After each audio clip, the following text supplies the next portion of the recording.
Yoshlar akademiyasi liderlik faoliyati haqida bilishni istaysizmi? Unda yaqinroq keling.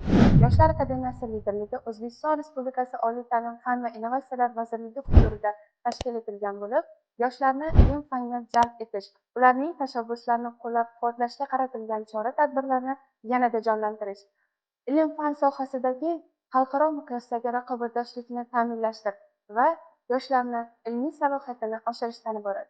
Men Nozima Nuriddinova, Pedagogika fakultetining Yoshlar akademiyasi lideriman.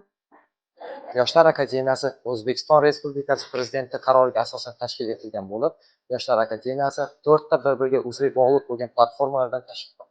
Bu platformalar g'oyalar generatori, startaplar, biznes vakillari hamda bo'lajak akademiklar platformalari hisoblanadi.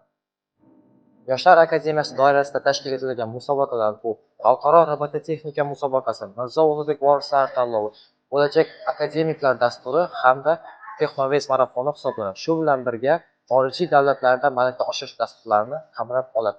Men Nodirbek Rahimberganov, Shahrisabz davlat pedagogika instituti Yoshlar akademiyasi lideriman. Yoshlar akademiyasi faoliyatida yangi bosqich boshlanmoqda. Endilikda har bir faol talaba o'z o'rnini, o'z tashabbusini va o'z e'tiborini tasdiqlovchi hujjatga ega bo'ladi. Sizlarga taqdim etilayotgan bu hujjat Yoshlar akademiyasi a'zolik guvohnomasi.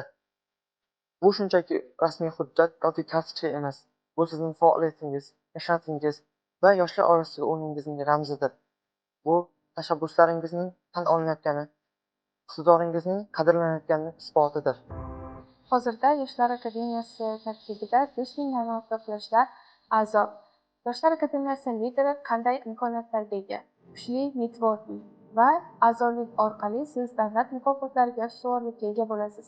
Faoliyatingiz davomida esa moddiy rag'batlantirishga ham. Bundan tashqari yana ko'proq ma'lumotlarga ega bo'lmoqchi bo'lsangiz, bizni sahifalarimizga obuna bo'ling va innovatsiya va ilm-fan sohasida birga rivojlaning.